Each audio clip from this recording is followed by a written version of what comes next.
Hey everyone. So the Forex market has been around quite a long time. And so with that, we can kind of look at the history of the Forex market and just kind of look at when it's done well. One thing is you may know with the Forex market, if you've looked into it, is during regular peacetime, it doesn't really move much. And so with that, often requires a pretty sizable account to get started, oftentimes $250,000 or more. And that way you have enough liquidity to actually make a difference. When the dollar isn't moving much because we're in just peacetime and other countries aren't moving much because of peacetime, the changes in the values against each other could be to the 10,000th of a cent. And so it really takes a lot of money in that system to make any money worthwhile of having money in the system.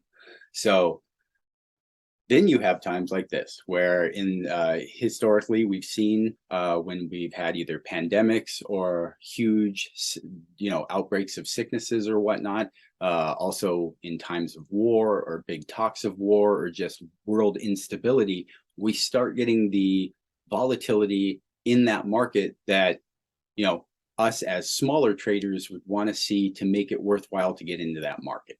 So I said, when during peacetime, we might have the dollar is worth, let's peg to the dollar, and the peso changes, let's say between 3,200 and 3,300 pesos, could be the biggest swing during a month as far as their values as opposed to each other.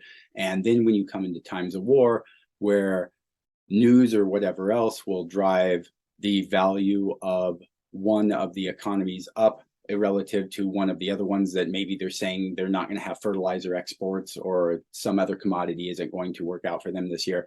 So anyways, those types of swings now become more commonplace in the Forex market, which makes it, again, more worthwhile for us smaller investors to be able to get in, because our smaller investments can actually make a worthwhile difference. So I said that is one really good time if you look into the history of Forex, is to a good opportunity with that to get it to move over into that and possibly diversify partly into it, is going to be around times of instability, war talk, famines. We're seeing the different fertilizer exports and the different, well, basically the commodities around the world are kind of in an odd place right now. And so again, with that, we get a lot of movement in the Forex market, and so giving us a great opportunity at this time.